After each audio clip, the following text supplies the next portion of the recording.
मैं सबसे पहले सभी हमारे आज के सत्र में जुड़े हुए साथी अधिकारीगण, हमारे मेंटर टीचर्स और प्रधानाध्यापकगण और शिक्षक साथीगण का बहुत-बहुत स्वागत करता हूँ। शुरू में मैं बस कुछ बिंदुओं पे आपका ध्यान आकर्षित करना चाहूँगा। कुछ प्रमुख बिंदुओं के बारे में जो फ़ील्ड से हमें जानकारियाँ मिल रही हैं, उसके बारे में आपके सामने हमारा मंतव्य रखना चाहूँगा। मैं सर्वप्रथम ये अपेक्षा रखूँगा, कल हमारे विभाग की एक बहुत बड़ा कार्यक्रम हुआ है, उसमें आपने माननीय मुख्यमंत्री जी और हमारे माननीय मंत्री जी सभी की बात सुनी कि सभी की मंशा है कि उत्तर प्रदेश को हम शैक्षणिक व्यवस्था में अग्रणी प्रदेश के रूप में, निपुण प्रदेश के रूप में विकसित करके एक नया कीर्तिमान सृजित करेंगे, ताकि 1 करोड़ 90 लाख से अधिक बच्चे जो हमारे इन परिषदीय विद्यालयों में पंजीकृत हैं, उनको अवसर की समानता मिले। इन सभी बच्चों के लिए आप ही चैंपियन हैं। हम सबको इसमें संकल्पित होते हुए कार्य करना है और उसमें इस साल को हम एक बहुत बड़ा पड़ाव, बहुत बड़ा परिवर्तन वाला अ, आदर्श शिक्षक सत्र के रूप में विकसित करने के लिए प्रयासरत हैं। आपने देखा होगा, अनेक प्रयास शासन द्वारा, परियोजना द्वारा किया जा रहा है ताकि एक उत्कृष्ट माहौल आपको अपने उत्कृष्ट प्रदर्शन के लिए, कार्यकुशलता का परिचय देने के लिए मिल सके। ये इस ओर हमारा प्रयास रहा है। चाहे वो प्रशिक्षण के दृष्टिकोण से हो, शैक्षणिक सामग्री प्रेषित करने के दृष्टिकोण से हो, पाठ्य पुस्तक, कार्य पुस्तकों को समय से प्रेषित करने की बात हो या आपके लिए विभिन्न प्रशासनिक दायित्वों को सुगमता से, पारदर्शिता से क्रियान्वयन के लिए व्यवस्था करने की बात हो। हर एक में सत्यनिष्ठा के साथ कटिबद्ध प्रयास किया गया है, ताकि शैक्षणिक कार्यों में आपका समय अधिक हो सके और कार्य किया जा सके। इसी दौरान बहुत सारी विसंगतियाँ, बहुत सारी फ़ील्ड की बातें जो नकारात्मक हैं हमारे संज्ञान में भी आती रहती हैं। मैं इस सत्र के माध्यम से उनके बारे में प्रकाश डालना चाहूँगा और मैं जो महसूस कर रहा हूँ, हमारी टीम जो महसूस कर रही है, वो आपके सामने रखना चाहूँगा। सर्वप्रथम जो बात आती है कि शिक्षकों द्वारा बहुत सारा कार्य किया जा रहा है, अनेक गैर शैक्षणिक कार्य किए जा रहे हैं, बहुत सारी चीज़ें ऑनलाइन व्यवस्था करने के कारण बहुत कठिनाइयाँ हो रही हैं और शिक्षकों को शैक्षणिक कार्यों में समय नहीं मिल रहा है, जो मूल काम है उसमें करने की का ना समय मिल रहा है और ना ही मंशा उनकी प्रकट हो पा रही है। इस बात को मैं कतई स्वीकार नहीं कर सकता। आपको याद होगा कि करीब 3 साल पहले हमने एक टाइम ऑन टास्क का स्टडी कराया था 10 जिलों में। उसमें जो चित्र उभर के आया कि शिक्षक प्रति सप्ताह, प्रत्येक दिन जो आरटीई मानक के अनुसार कम से कम 60 घंटे विद्यालय में 7 घंटे विद्यालय में बिताएँगे, 4 घंटे शैक्षणिक कार्यों में बिताएँगे, वो नहीं हो पा रहा था। दूर-दूर तक वो लक्ष्य पूरा नहीं हो पा रहा था और उसके विभिन्न कारण मैं उन कारणों में नहीं जाना चाहता। लेकिन मैं ये मानता हूँ कि हमारी दिनचर्या जो है, हमारे संकल्प और हमारी कटिबद्धता का प्रतीक है। हमारे हाथ में है। जिसका स्वामित्व है, वो अपना दिनचर्या अपने लक्ष्य के प्रति ज़रूर रखेगा। हमें अगर निपुण प्रदेश बनाना है, वो बिना जज़्बे के, बिना स्वामित्व के, बिना शिक्षकों के टीम वर्क के, मैं जो महसूस करता हूँ और बहुत सारे टीमों में, जनपदों में और यहाँ पे मैंने काम करके देखा है, महसूस किया, सीखा है कि जब आपस में लोग काम करते हैं, टीम वर्क दिखाते हैं, तो एक-दूसरे से इतना लगाव हो जाता है कि काम करने में मज़ा आता है। प्रत्येक दिन काम में आने का एक कुतूहल बनता है। एक-दूसरे को प्रेरणा करने की धारणा बन जाती है। हमारे बिना कोलैबोरेशन के, बिना एक पीयर लर्निंग के, बिना बच्चों में क्रिएटिव थिंकिंग की सृजनात्मक गतिविधियों को क्रियान्वयन किए, हम निपुण प्रदेश कहाँ बना पाएँगे। तो मैंने फिर से आपके सामने इस स्लाइड के माध्यम से जो दिनचर्या होती है शिक्षकों की, जो मेरा अनुभव है, जिसको मैंने कंज़र्वेटिवली आकलन करके प्रेषित किया है आपके सामने। मुझे नहीं लगता है कि इसमें कोई भिन्नता है। क्या कहीं कोई बात मुझसे छूट रही है, हम लोगों से छूट रही है कि आंकलन करने में? क्या स्कूल खुलने के पहले जो गतिविधियां करनी है, मैं उसमें 5 से 10 मिनट से अधिक समय लग सकता है? क्या सुबह के प्रार्थना सभा, योगा और अन्य गतिविधियों में 10 से 15 मिनट से अधिक लगता है? मैंने अनेक स्कूलों का निरीक्षण फील्ड में और अभी यहाँ पे लगभग 3 साल से अधिक समय बिताने के बाद मैंने महसूस किया है कि ये समय सारणी जो हम बता रहे हैं और दिनचर्या का ब्रेकअप बता रहे हैं, चाहे वो ऑनलाइन माध्यम से गतिविधियां करने की बात हो या अपनी कक्षाओं को छात्र केंद्रित कक्षाओं के रूप में संचालित करने की बात हो, मुझे नहीं लगता इसमें कोई भिन्नताएं या इसमें कोई कठिनाई आ सकती है। बस अपना रूटीन अपने हाथ में। निपुण भारत कैंपेन कोई मिलिट्री कैंपेन से कम नहीं है। इस कैंपेन को हमें हमारे पूरे 6 लाख शिक्षक साथीगण, हमारी पूरे बीएसए बीईओ, पूरे प्रशासनिक ढांचे को मिलकर एक आवाज में करना है, जो शासन की मंशा है। तो मिड डे मील में 30 मिनट से ज्यादा लगने का औचित्य क्या है, अपरिहार्यता क्या है? क्या हमारे जो खेल, लाइब्रेरी, बाल सभा, मीना मंच की गतिविधियों में कहीं हमें 30 मिनट से ज्यादा लगना चाहिए? या जो डेटा को अद्यावधिक करने की गतिविधियां हैं, चाहे वो डीबीटी हो, मानव संपदा की बात हो, क्या प्रेरणा में विभिन्न सूचनाओं को करना, ये तो हमारे कार्यों को सुगम बनाने के लिए, सुविधा युक्त बनाने के लिए और व्यवस्थित करने के है। क्या मानव संपदा से हमारे कार्यों में सुगम व्यवस्था हुई है और कठिनाई बढ़ा है? जो इस तरह की अगर कोई नैरेटिव क्रिएट कर रहा है, तो वो हमारे योजना, हमारे अभियान के प्रतिकूल कार्य कर रहा है, इसमें कोई संदेह नहीं है मेरे दिमाग। और अगर सामुदायिक सहभागिता की गतिविधियां करने का काम किया जा रहा है, क्या वो एकेडमिक गतिविधियों का हिस्सा नहीं है? बिना अभिभावक को जोड़े सबसे उत्कृष्ट टायर 1 संस्थाएं, शैक्षणिक संस्थाएं हो, चाहे वो डीपीएस हो, जीडी गोयनका हो या सीएमएस हो, कोई भी हमारे प्रदेश का देख लीजिए, किसी भी जनपद में, किसी भी बड़े शहर में, उनके द्वारा भी ये गतिविधियां की जाती है, वहां के शिक्षक द्वारा भी ये किया जाता है। ये भी हमारे शैक्षणिक गतिविधियों का है। ये हमारे अभिभावकों के साथ जुड़ाव, ग्राम पंचायत एसएमसी के साथ जुड़ाव, हमारे पीटीएस के साथ जुड़ाव हमारे लिए एक हथियार है, हमारे लिए एक टूल है निपुण बनाने के लिए। और 4 घंटे मिनिमम हमारे शैक्षणिक कार्यों में, कक्षाओं में बच्चों को हम लोग संदर्शिका के आधार पर, निर्देशिका के आधार पर पढ़ाई कराएं, इसमें मुझे नहीं लगता कि अगर शिक्षक टीम वर्क बना ले, हेडमास्टर्स नेतृत्व प्रदान करने की मंशा बना ले, तो कोई कठिनाई आएगी। कृपया ऐसी कोई धारणा आती है तो मैं अपने मेंटर टीचर्स, एआरपी शिक्षक संकुल, हमारे हेडमास्टर से अनुरोध करूंगा, उसको खंडन करिए, निपुण भारत के लिए संवाददाता बनिए और जो अपने दिनों को एक air tight lesson plan, calibrated approach के साथ आगे बढ़ाते हुए करिएगा। हमें किसी भी हालत में ये जंग कक्षाओं के अंदर जीतनी है कि ये प्रदेश $1 ट्रिलियन इकोनॉमी और अन्य सामाजिक लक्ष्यों के प्रति आगे बढ़े, जिसकी बुनियाद ये बच्चे हैं।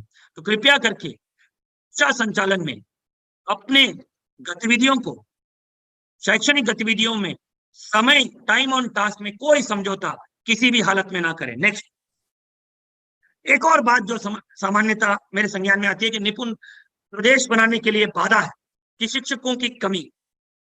इस बात से भी मैं स्वीकार नहीं कर सकता। 6 लाख शिक्षक, 1 करोड़ 90 लाख बच्चे, तो छात्र शिक्षक अनुपात 30 से कम हो रहा है। और 70 जनपद हमारे ऐसे हैं जहां पे एक कक्षा में 40 बच्चे दोषित के रूप में हैं। और वो मैं नामांकन की बात कर रहा हूँ, मैं उपस्थिति की बात नहीं कर रहा हूँ। हम जब जानते हैं कि उपस्थिति जो मिड डे मील में रिपोर्ट हो रही है वो 55 से 60% के बीच में है, ज्यादातर जनपदों में 55% से कम है। और ये भी एक बहुत बड़ी आलोचना का विषय है, चिंता का विषय है। हमें इसमें सुधार करना है। और आपने देखा होगा शासन ने 1,64,000 शिक्षकों की नियुक्ति पिछले 5 साल में की है और उनको शिक्षक विहीन विद्यालयों में ऑनलाइन पारदर्शिता प्रणाली से तैनाती की है। अभी भी जितने भी शिक्षकों के स्थानांतरण, करीब 42,000 शिक्षकों का स्थानांतरण अपने इच्छा अनुसार ऑनलाइन पारदर्शिता प्रणाली से अपने जनपद में की है, जिनको शिक्षक विहीन विद्यालयों में तैनात किया गया या तैनाती की प्रक्रिया प्रचलित है, उनको भी ये तैनाती की जा रही है। अभी हमारे एकल शिक्षक या शिक्षा मित्रों के हवाले वाले स्कूल्स की संख्या नगण्य हो गई है, और जहां भी कोई समस्या है उसको हम और दूर करेंगे और प्रयास करेंगे उसको और सुधार हो सके। तो 80,000 से ज्यादा शिक्षक स्कूलों में, तो शिक्षक छात्र अनुपात तो 30 से कम है, 70% से ज्यादा शिक्षक अपने गृह जनपद में। तो मैं समझ नहीं पा रहा हूं कि मनोबल में कमी कैसे हो सकती है। मैं जानता हूं, मैंने बहुत उत्कृष्ट शिक्षकों के साथ कार्य किया है, उनसे बहुत कुछ सीखा है, शिक्षा के विभिन्न पहलुओं पे उनकी शिक्षा के पद्धतियों में, एकेडमिक पद्धतियों की बारीकियों के बारे में उनसे सीखा है, समझा है। ये हमारे लिए गौरव की बात है। हमारे लिए ये शिक्षक हमारे विभाग की बुनियाद, शान है। तो मैं अनुरोध करूंगा कि सभी लोग ऐसे शिक्षकों से भी प्रेरणा लें और ग्रो करें, कि अपने शैक्षणिक दक्षताओं का परिचय देते हुए इसको आगे बढ़ाएं। हमें एक्सक्यूज वाली माइंडसेट से बाहर निकालना है, पीछे मुड़ के अपने इतिहास की ओर देखने के बजाय आगे भविष्य की ओर देखने की माइंडसेट करना है। आप सब हमारे विभाग के हीरोज हैं, सुपरस्टार्स हैं। तो अगर आपने ठान लिया 25 से 30 या 40 बच्चों को निपुण निर्धारित समय सारणी में करने के लिए कोई दिक्कत नहीं आ सकती है। हमने ठान लिया है कि इस साल 2/3 विद्यालयों को हम निपुण बना के रहेंगे। निपुण विद्यालय से निपुण ब्लॉक बनेगा, निपुण ब्लॉक से निपुण जनपद बनेगा, निपुण जनपद से निपुण प्रदेश बनेगा। तो निपुण विद्यालय हमारे मुख्य घटक होना चाहिए, और उसके लिए जो ARP अपने नॉमिनेटेड विद्यालय हैं, 10 शिक्षक संकुल अपना स्वयं का विद्यालय को निपुण बनाने के लिए प्रेरित करें। सितंबर में हमारे टायर्ड स्टूडेंट्स पुनः निपुण लक्ष्य ऐप के माध्यम से आकलन करने आपके विद्यालय में पहुंचेंगे। उस समय हम चाहेंगे कि हम एक भव्य कार्यक्रम करें। उसके पश्चात अक्टूबर में जब आंतरिक मूल्यांकन होगा, हम 10,000 से ज्यादा विद्यालयों को निपुण घोषित करें, जो पूरे देश में पहली बार होगा कि हमने ग्रेड कॉम्पिटेंट विद्यालयों का परिचय और डेमोन्स्ट्रेशन स्कूल्स के रूप में उनको प्रदर्शित करते हुए दुनिया के सामने, देश के सामने नजीर प्रकट की। और क्या आप अपने विद्यालयों को निपुण बनाने के लिए तैयार हैं? क्या सितंबर तक इस टारगेट को पूरा करने में, दिसंबर तक जो ARP और शिक्षक संकुल अपने स्कूल बनाने के लिए, क्या आप पहले पायदान में रहने के लिए तैयार हैं? क्या अपने विद्यालयों को लैडर ऑफ एक्सीलेंस, ये सीढ़ी, आदर्श विद्यालय की सीढ़ी में चढ़ाने के लिए, अगले पड़ाव तक लेके जाने के लिए तैयार हैं? तो ये एक्सक्यूज वाली माइंडसेट या सहायता वाली माइंडसेट, नकारात्मक सोच से हमें बाहर निकल के एक सकारात्मक ऊर्जा के साथ आगे बढ़ना है। जो हमारे मुख्यमंत्री जी ने आपको लगातार कहा है, जो हमारे सभी वरिष्ठ अधिकारियों ने, माननीय मंत्री जी ने, सबने आपको इसके लिए आह्वान किया है। इस आह्वान को पहचान के never before opportunity, never after opportunity को हमें पहचान के आगे बढ़ना है। नेक्स्ट, ऐसा नहीं है कि शासन ने आपके लिए आपके मनोबल को ऊंचा रखने के लिए व्यवस्था नहीं की। आपने देखा होगा कि ऑपरेशन कायाकल्प जन आंदोलन के रूप में बनाने के लिए शिक्षक और बच्चों के लिए मनमोहक वातावरण मिले, आदर्श परिवेश मिले, इसके लिए प्रयास किया जा रहा है। और तमाम तरह के योजनाओं से वित्त पोषण करके अंतर विभागीय समन्वय से हो रहा है। ये हम लोग अंतिम पड़ाव पे हैं। हम इसको प्रतिबद्ध हैं कि आपके लिए, आपके सहयोग से, आपके योगदान से हम 100% पूरा करेंगे। DBT प्रणाली की बहुत आलोचना होती है कि बच्चे नहीं खरीद रहे हैं, लेकिन अगर आपने ठान लिया, आप जानते हैं, अगर आप अपने आप से सवाल पूछेंगे, आप सब जानते हैं, हमारे 6 लाख शिक्षकों को DBT प्रणाली के लिए संवाददाता बनना है। मैं अनेक शिक्षकों से बात करते हैं, उनका समर्थन है, उनकी DBT प्रणाली को हमें सफल बनाना है। इसमें बहुत सारे लोग प्रतिकूल टिप्पणी करते हैं, प्रतिकूल धारणा रखते हैं, ताकि उनके जो मंशा है कि पूर्व की भांति जो पारदर्शिता की कमी हो या उसमें शोषण, कटौती और अनियमितता है, जिसमें उनका लाभ होता था, उसके लिए वो इसके लिए प्रतिकूल बात करते हैं। उसका हमें खंडन करना है। उसके खंडन करने का सही तरीका यह है और सबसे प्रभावी तरीका यह है कि हम DBT प्रणाली को सफल बनाएं, हर एक अभिभावक के घर तक पहुंचे, उनके घर भ्रमण करें, उनको प्रेरित करें कि वो बच्चों के यूनिफॉर्म और अन्य सामग्री खरीदें, बच्चों के साथ वो रूप से शैक्षणिक कार्यों में जुड़े और उनके लिए आपका थोड़ा सा संवाद, थोड़ा सा एफर्ट हमें क्रांतिकारी परिणाम होगा और ये शाश्वत निरंतर व्यवस्था हमारे लिए बन जाएगी। मैं चाहूंगा कि डीबीटी प्रणाली को इस साल हम लोग 100% लागू करें।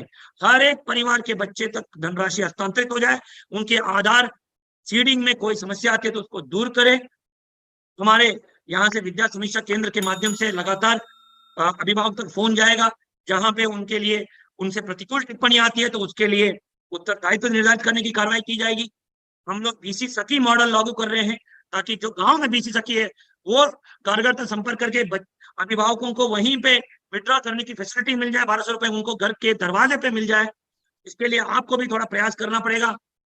और उसके सबसे महत्वपूर्ण कि धनराशि हस्तांतरण के बाद उसका व्यय इन्हीं मुद्दों पे हो, गैर शैक्षणिक कार्यों में उनका व्यय नहीं हो। अभिभावकों को प्रेरित करेंगे, उनके लिए आप एक दूसरे को प्रेरित करने की भाषा प्रयोग करेंगे, संवाद करेंगे, हम सफल हो जाएंगे। और इसमें अनिवार्य रूप से इसमें 100% इस बार फोटो अपलोड करना है। आपने देखा होगा मानव संपदा पोर्टल के माध्यम से शिक्षकों को हम लोग लगातार शिक्षकों से फोन कर रहे हैं। हैरान मत हो जाइए कि विद्या समीक्षा केंद्र के माध्यम से और सीएम हेल्पलाइन के माध्यम से आपके पास फोन जाए, पर आपके अभिमत प्राप्त करने के लिए आपके 360 डिग्री के इवैल्यूएशन में आपसे ये पूछा जाए कि कहीं खंड शिक्षा अधिकारी कार्यालय में आपको बुलाया तो नहीं जा रहा है, कहीं आपके अभिलेख तलब तो नहीं किए जा रहे हैं, कहीं आपके पास जीरो इंटरफेस, जीरो पॉइंट की जो हमारा सिद्धांत है, जीरो टॉलरेंस फॉर करप्शन का जो सिद्धांत है, उसमें कहीं समझौता तो नहीं किया जा रहा है, नहीं कहीं पीएसए कार्यालय, एडी बेसिक कार्यालय में आपको बुलाया तो नहीं जा रहा है, कहीं कोई दलाल या किसी और बिचौलिए के चक्कर में आपको भटकना तो नहीं पड़ रहा है। चाहे वो पेरोल की व्यवस्था हो, चाहे वो स्कूल आवंटन की प्रक्रिया हो, सस्पेंशन के बाद बहाली की व्यवस्था हो, मृतक आश्रित नियुक्ति की बात हो और एरियर की बात हो, सेवानिवृत्त लाभ की बात हो, हर एक चीज ऑनलाइन हम करेंगे। जैसे व्यवस्थाएं रेलवे टिकटिंग में हुई है, इनकम टैक्स रिटर्न में हुआ है, पासपोर्ट सेवाएं हुआ है, मैं ये कल्पना कर रहा हूं कि एक साल में हमारे मानव संपदा पोर्टल के माध्यम से जो अधिष्ठान सेवाओं में प्रदेश में करीब 60-70 हजार करोड़ का व्यय हो रहा है हमारे 7 लाख शिक्षकों की अधिष्ठानों में, अधिष्ठान सेवाओं में, वो बिना कोई शोषण के, बिना कोई दिक्कत होगी। इसके लिए हम लोग संकल्पबद्ध हैं, लेकिन ये तभी हो पाएगा जब आप इसमें अपनी आवाज उठाएंगे। अगर कोई दिक्कत आती है तो जब फोन आएगा तो उसको जरूर बताइए। हमने हमारे जितने भी अधिकारी इसमें अनियमितता कर रहे हैं उनके खिलाफ मोर्चा खोला है और उनके विजिलेंस जांच से लेके बड़ी बड़ी कार्रवाइयां इसमें हो रही हैं। और हम सुनिश्चित करेंगे कि अगर कोई इस तरह की जुर्रत हमारे शिक्षकों के साथ शोषण करने के लिए प्रयास कर रहा है तो वो उसके अंजाम सबसे बुरा होगा, वो एक नजीर बन जाएगा विभाग में कि उसके खिलाफ दंडात्मक कार्रवाइयां, दंडात्मक कार्रवाई होंगी।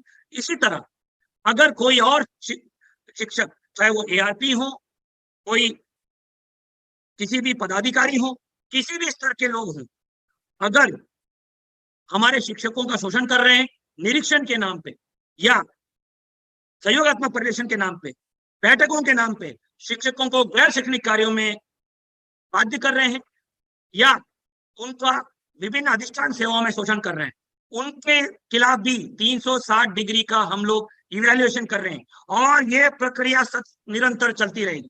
और हम तक आराम नहीं करेंगे तब तक ये मानव संपदा पोर्टल को हम हमारे विभाग की केंद्र बिंदु बनाते हुए इसमें 100% पारदर्शी व्यवस्था और no touch point, no physical intervention policy को और जीरो टॉलरेंस फॉर करप्शन को लागू करेंगे। और नेक्स्ट, अभी जितने भी शिक्षकों के तैनाती के संबंध में समस्याएं हैं उसको अगले 2-3 महीने में हम पूरा करेंगे, चाहे वो अंतर जनपदीय स्थानांतरण प्रक्रिया हो, जनपद के अंदर की स्थानांतरण प्रक्रिया हो, म्यूचुअल स्थानांतरण प्रक्रिया हो, शहरी विद्यालयों में तैनातियों की बात हो, जहां कमी है, जहां पे हम लोग रेपुटेशन भी उसको तैनाती करने की व्यवस्था कर रहे हैं रूरल से अर्बन के लिए, चाहे वो शिक्षा मित्रों की व्यवस्था, शिक्षा मित्रों के लिए स्थानांतरण व्यवस्था हो, अनुदेशक की स्थानांतरण व्यवस्था हो, विभिन्न प्रक्रियाओं के अधिष्ठान सेवाओं में शिक्षकों के लिए चाहे वो प्रमोशन की प्रक्रिया हो, सभी प्रक्रियाओं को समयबद्ध पारदर्शिता पूर्वक पूर्ण करने के लिए हम कटिबद्ध प्रयास कर रहे हैं। शासन और निदेशालय की करनी बोल रही है, आप देख रहे होंगे कि आपके लिए व्यवस्था की जा रही है, ताकि कोई भी आपको सिर्फ पढ़ाने की व्यवस्था सुनिश्चित करनी है। ये इसके लिए हम लोग व्यवस्था की है।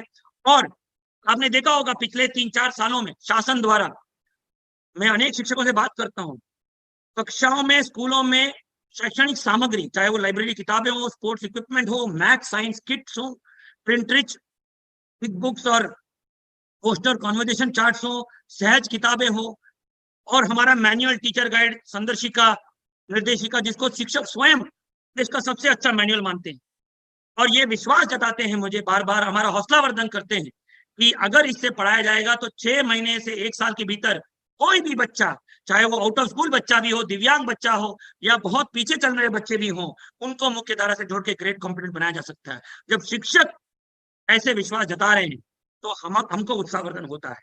लेकिन 6.5 लाख शिक्षकों को इस अभियान में लगना पड़ेगा। तो और जो शिक्षक इस अभियान के प्रतिकूल काम कर रहे हैं, चाहे वो शिक्षक अनुपस्थित रहने के अधीन हो, चाहे लगातार देर से स्कूल में पहुंचने का या जल्दी स्कूल से निकलने के अधीन हो, इनको अपने दिनचर्या और कार्य पद्धति, कार्य संस्कार में सुधार करना पड़ेगा। हमने एक लगातार यह अभियान चलाया है। डिस्ट्रिक्ट टास्क फोर्स जो डीएम की अध्यक्षता में है और ब्लॉक टास्क फोर्स जो एसडीएम की अध्यक्षता में, लगातार प्रेरणा निरीक्षण ऐप में निरीक्षण करते रहेंगे, उनके जियो टैग फोटोज आते रहेंगे, अनुपस्थिति पे उत्तरदायित्व निर्धारित किया जाएगा। और ये बहुत खेद का विषय है कि पिछले 6 महीने में 32,000 शिक्षक अनुपस्थित मिले और लगातार इस संख्या में कमी होने के बजाय वृद्धि हो रही है। ये सुधार हमें करना है। अपने कार्य क्षेत्र में समय से पहुंचना, इसके लिए कोई विसंगति या कोई विडंबना या कोई बहाना नहीं चलेगा। मेरा अनुरोध है शिक्षक साथियों से कि एक दूसरे को प्रेरित करें और एक टीम स्पिरिट के साथ आगे बढ़ें। हमें आपका मोटिवेशन चाहिए, आपका लीडरशिप चाहिए, आपकी दक्षता का परिचय चाहिए, तभी हम लोग सफल हो पाएंगे, तभी ये प्रदेश सफल हो पाएगा, 1 करोड़ 90 लाख बच्चे सफल हो पाएंगे। इनके लिए चैंपियन बनने का ये समय है, ये साल है। इसको हमें एक रूटीन व्यवस्था इसके लिए बनाना पड़ेगा और उसमें मैं विश्वास करता हूं कि आप इसमें प्रतिभागी बनेंगे। लगातार इस लक्ष्य के प्रति हमें ध्यान केंद्रित करते हुए काम करना है, कॉन्शियसली इसको आगे बढ़ना चाहिए। आपकी इंटीग्रिटी, आपके लक्ष्य के प्रति कटिबद्धता, आपका टैलेंट हमें और आपका लीडरशिप, इसमें हमें हमारे बच्चों को चैंपियन रहेगा। आपका जो डोमेन एक्सपर्टीज है वो उत्कृष्ट है। अगर कक्षा में ये उतर जाएगा तो कोई भी लक्ष्य हमारे लिए बड़ा नहीं हो जाएगा। नेक्स्ट, मैं देख रहा हूं कि बाराबंकी, बहराइच, श्रावस्ती, प्रतापगढ़, रायबरेली, अमेठी, बदायूं, इन जिलों में उपस्थिति बच्चों की बहुत कम होते हुए जा रही है। इसका क्या कारण? इनके अनेक कारण हो सकते हैं। क्या फर्जी नामांकन के कारण डिनोमिनेटर ज्यादा है, इसके कारण है? तो हमने आपका उसे दिया है कि इसको सत्य रिपोर्टिंग करने का, ट्रुथ रिपोर्टिंग करने का।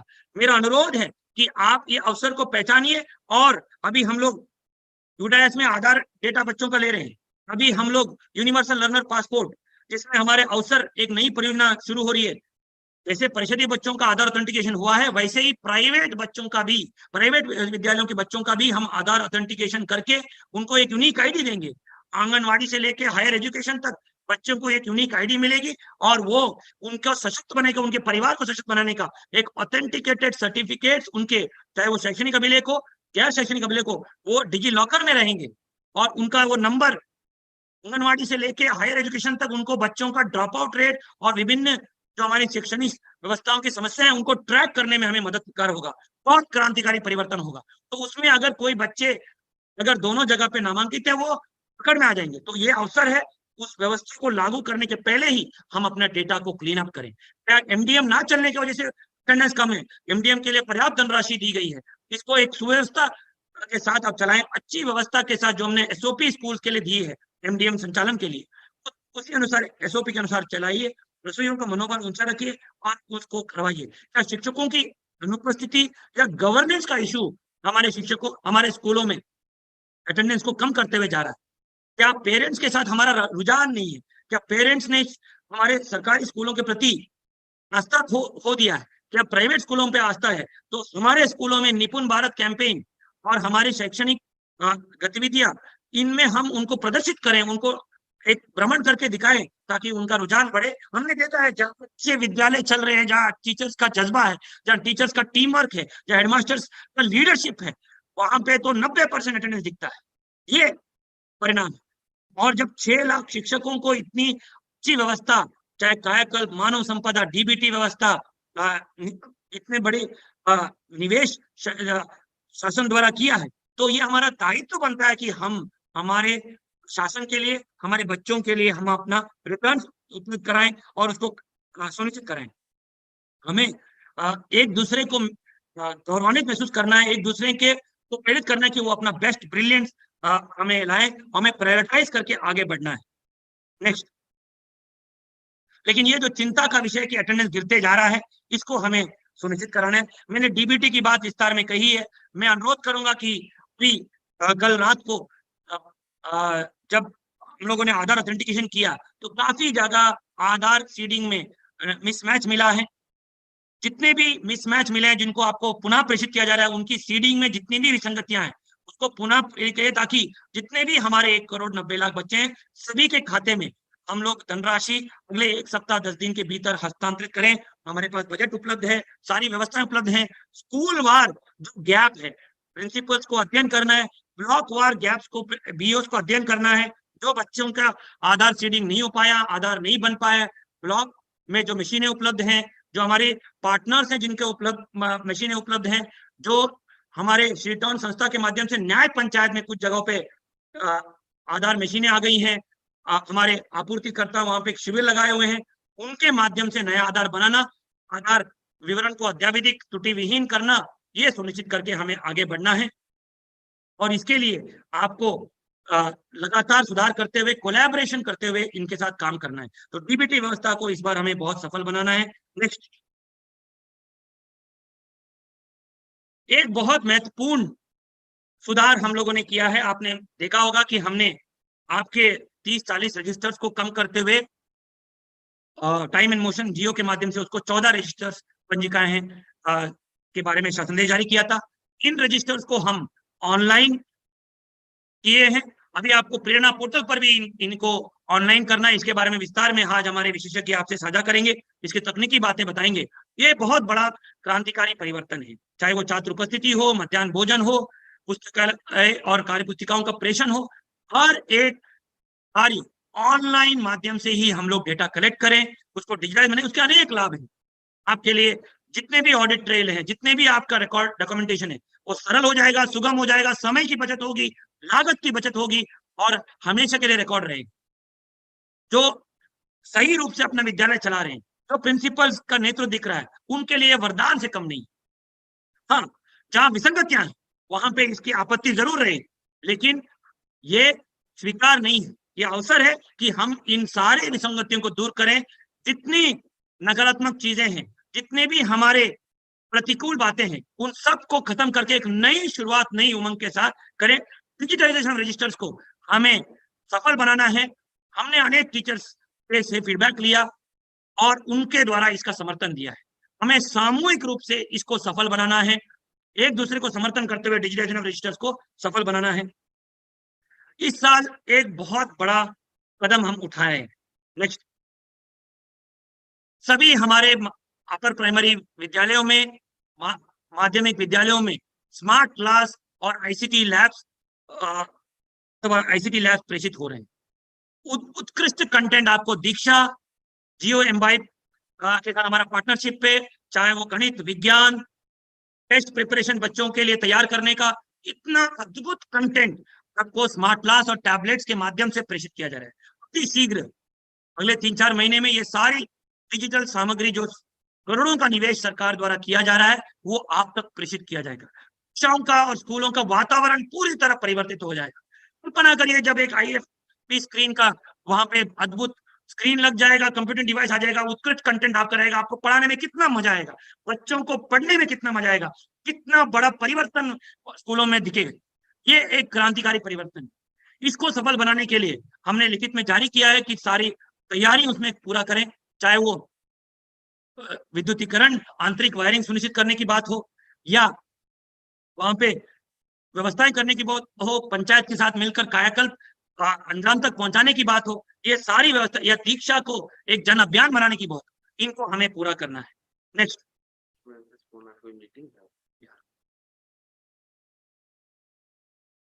इसी तरह कक्षा 1 से 5 निपुण अभियान की तरह कक्षा 6 से 8 के लिए भी हमारे अपर प्राइमरी के प्रधानाध्यापक गण, हमारे शिक्षक साथी गण, एआरपी और शिक्षक संकुल को कार्य करना है। अगले इस साल शैक्षणिक मॉड्यूल और स्विफ्ट चैट आपको दिया गया है, उसमें अद्भुत कंटेंट उपलब्ध है। इस साल तो हमने बस मिस की कि 1 अप्रैल से 30 मई तक हम अगले साल उपचारात्मक शिक्षा करेंगे। जो बच्चे कक्षा 5 के बाद कक्षा 6 में आ रहे हैं और अपने अगले कक्षाओं में जा रहे हैं, अगर वो पीछे चल रहे हैं, उनके लिए उपचारात्मक शिक्षा का मॉड्यूल हम चलाएं। फिर जुलाई से जब स्कूल, जून 16 से जब स्कूल खुलेंगे, तो हम हमारे टीचर गाइड के माध्यम से उसको गणित, विज्ञान और अंग्रेजी और ही भाषा, इन चारों विषय मुख्य रूप से अच्छी तरह हम चला लें। दीक्षा और स्विफ्ट चैट के माध्यम से लर्निंग एट होम को प्रेरित करें। जो साइंस किट, मैथ्स किट और विभिन्न टीएलएम प्रेषित किए जा रहे हैं, उसका उपयोग हो, और नियमित आंकलन निपुण तालिका के माध्यम से हो। जो निपुण लक्ष्य ऐप के माध्यम से नियमित हमारे आंकलन बच्चों का होता रहे, और आउटकम बेस्ड हम लोग अपने कक्षाओं का संचालन करा लें। हर 3 माह में हमारा नेट परीक्षा होगी, जैसे सितंबर में हो रही है, दिसंबर में होगी, और फिर मार्च में वार्षिक मूल्यांकन होगा। कक्षा 5 और 8 में इस बार हम बोर्ड परीक्षा भी करेंगे, बोर्ड परीक्षा की तरह करेंगे, जिसके लिए भारत सरकार से हमें स्वीकृति मिली है। हम इसको इस बार बहुत बड़ा परिवर्तन उसमें ला रहे हैं, और सहयोगात्मक पर्यवेक्षण बहुत प्रभावी हो सके। नेक्स्ट, टीचर ट्रेनिंग अभी अगले माह से मिशन मोड पे चलेगी। मैं अनुरोध करूंगा कि अगस्त और सितंबर में जो ट्रेनिंग चल रही है, उसमें बढ़ चढ़कर प्रतिभा करिए। सारे कॉन्सेप्ट को बनाइए। कॉन्सेप्ट अचीवमेंट होता है, कोई गिफ्ट नहीं होता है। अब सारे जो पद्धतियां हमने दी हैं, चाहे वो 100 वीडियो जो हमने कक्षाओं में देने के लिए बात की हो, एआरपी शिक्षक संकुल द्वारा डेमोन्स्ट्रेशन क्लासेस जो किए जा रहे हैं, IIT Gandhinagar, IIT Kanpur, Khan academy, इन सभी संस्थाओं के माध्यम से आपको जो लेसन प्लान उपलब्ध किए जा रहे हैं, वीडियो उपलब्ध कर रहे हैं, उन सबको अंगीकार करते हुए कक्षा 6 और 8 में आपको करना है। नेक्स्ट, सितंबर में नेट परीक्षा हो रही है, वो हमें नकल विहीन और अच्छे वातावरण में करना है। ये परीक्षा हमारे लिए बहुत महत्वपूर्ण है। इसमें हमें देखना है कि कौन सा जनपद उत्कृष्ट प्रदेश में प्रदर्शन करते हुए आगे बढ़ेगा और निपुण जनपद की ओर अग्रसर है। फिर प्रत्येक कक्षा में टीचर की मैपिंग होनी है। प्रत्येक कक्षा के लिए टीचर की मैपिंग, प्रत्येक स्टूडेंट के लिए टीचर की मैपिंग बहुत जरूरी है। इसमें कुछ जनपदों में बहुत कम प्रगति हुई है टीचर मैपिंग में। इसका मतलब जो मूल काम है, जैसे हर क्लास की मैपिंग अगर हो जाए, तो उस क्लास में हेडमास्टर ये तय करेंगे कि इस क्लास को निपुण बनाने के लिए ये टीचर जिम्मेदार है। और उनको अगर आप नियमित रूप से अनुश्रवण करते रहेंगे, उनकी मदद करते रहेंगे, उनके साथ वन-ऑन-वन बैठक करते रहेंगे, स्टाफ बैठकें करते रहेंगे, तो ये परिणाम हमें मिल जाए। ये रन रेट बेस्ड मॉनिटरिंग हमें करना है। नेक्स्ट, जो रन रेट बेस्ड आधारित मॉनिटरिंग है, मिशन मोड में काम हो रहा है। ये मॉनिटरिंग होगा तभी हमें परिणाम मिलेगा। जनपद लेवल पे, ब्लॉक लेवल पे एआरपी ये तय करें, एसआरजी ये तय करें, संकुल अपने संकुल लेवल पे कि अपने विद्यालय वो कर पा रहे हैं कि नहीं कर पा रहे।